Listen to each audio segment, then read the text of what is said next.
secret sins can lead to a person's relapse in their faith, just like good deeds can help one remain steadfast.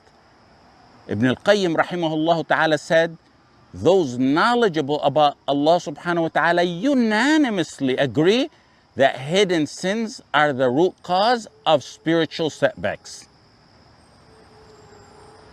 The gauge to your faith is in your hidden actions. The true measure of your faith and the extent of your love of Allah subhanahu wa ta'ala and your reverence for Him is not determined by the public prayers, nor by your recitation of the Quran in front of others, nor by your charitable acts that are displayed for everyone to see.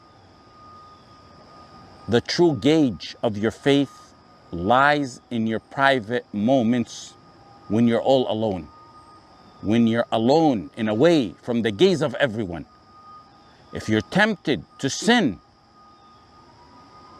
but you choose to refrain for the sake of Allah subhanahu wa ta'ala, that's a testament to the strength of your iman and your love of Allah subhanahu wa ta'ala.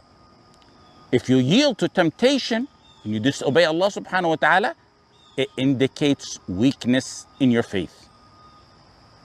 Among the biggest losers, among the biggest of all losers, are those who show people their good deeds and then battle Allah subhanahu wa ta'ala with hidden sins. And He's closer to them than their jugular veins.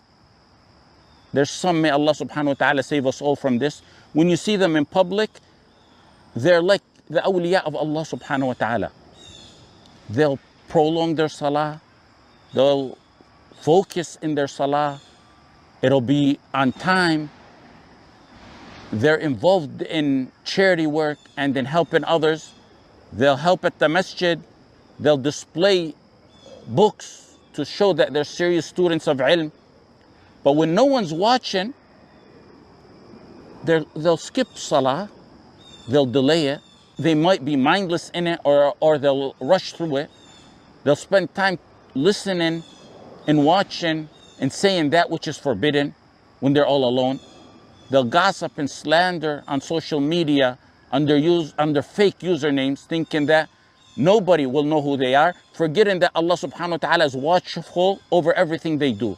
Sahnun said, don't be a friend of Allah subhanahu wa ta'ala in public while being His enemy in private.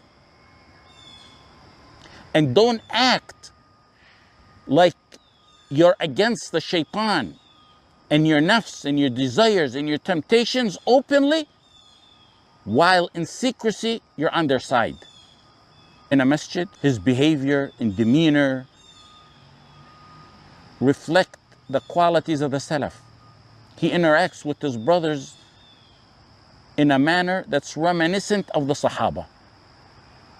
However, when he returns to his wife and mother and children, and he's all alone in his house, he exhibits the conduct that's similar to that of Abu Jahl. In the presence of others, he pretends to avert his gaze from that which is prohibited. But when he's by himself, he indulges in what he's supposed to avoid. فَاللَّهُ أَحَقُّ أَن تَخْشَوْهُ إِن كُنْتُم مُؤْمِنِينَ. Allah has more right that you should fear Him. When Ibn Abbas radiyallahu anhuma was asked about يَعْلَمُ خَائِنَةَ الْأَعْيُنِ وَمَا تُخْفِي الصُّدُورِ, he explained it in a way that many can relate to. He said it's a man who walks into the house of his neighbor or friend or relatives, and there's a pretty woman there, or a pretty woman passes by. When his friends or relatives aren't paying attention, he sneaks a look at that woman. As soon as they notice, or he thinks they're going to notice, he quickly looks away. When they get distracted again, he glances at that pretty woman again. When they're about to catch him, he turns his eyes away again. Ibn Abbas says, Allah sees in his heart that he wishes he could see her private parts as well. يَعْلَمُ خَائِنَةَ الْأَعْيُنِ وَمَا تُخْفِي الصُّدُورِ. Yes, individuals around you who are vigilant may be unaware of what you see and do.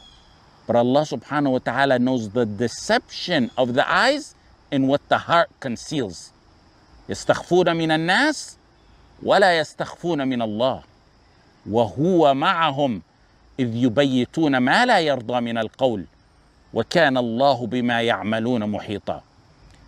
They hide their sins from men, but they can't hide their sins from Allah subhanahu wa ta'ala.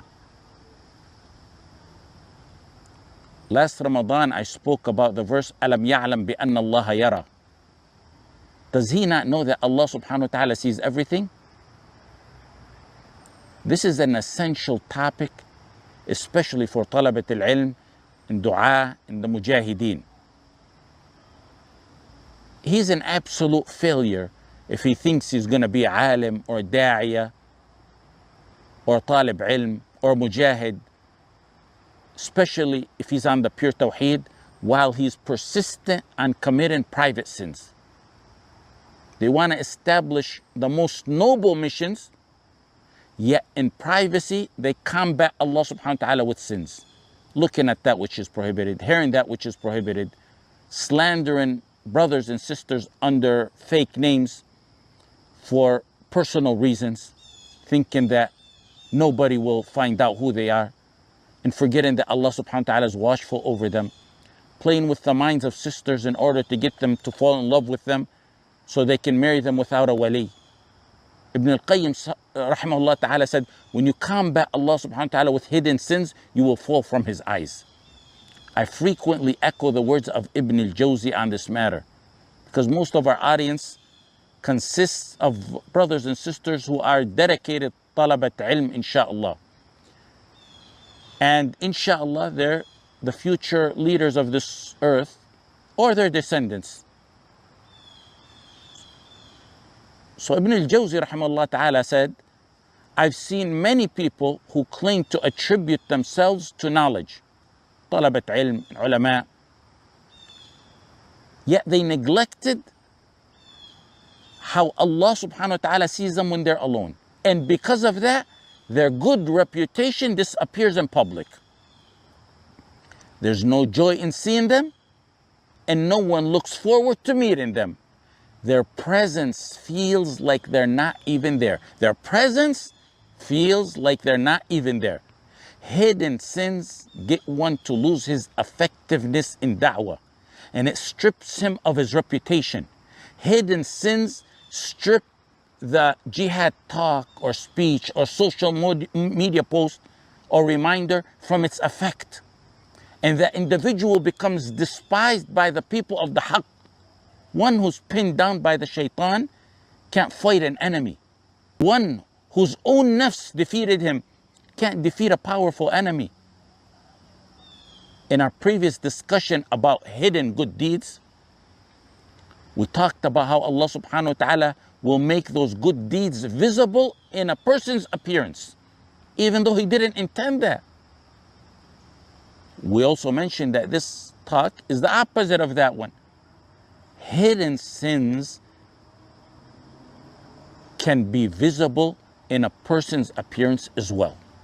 Abu Darda radiallahu anh said, a person should be careful not to be cursed by the hearts of the believers without even realizing it. They asked him how. He said, when a servant commits hidden sins against Allah subhanahu wa ta'ala, Allah subhanahu wa ta'ala places that person's hatred in the hearts of the believers without him even being aware of that. How does one stop committing hidden sins? You turn to Allah subhanahu wa ta'ala in dua. You ask Allah subhanahu wa ta'ala to keep you away from those hidden sins and to protect you from them. We often mention dua for various reasons, and as a result, people start to overlook the importance of dua and underestimate it. Never underestimate dua. be genuine and persistent in your dua and ask Allah subhanahu wa ta'ala to protect you from hidden sins. And wallahi, with sincere, truthful dua, He will save you from it.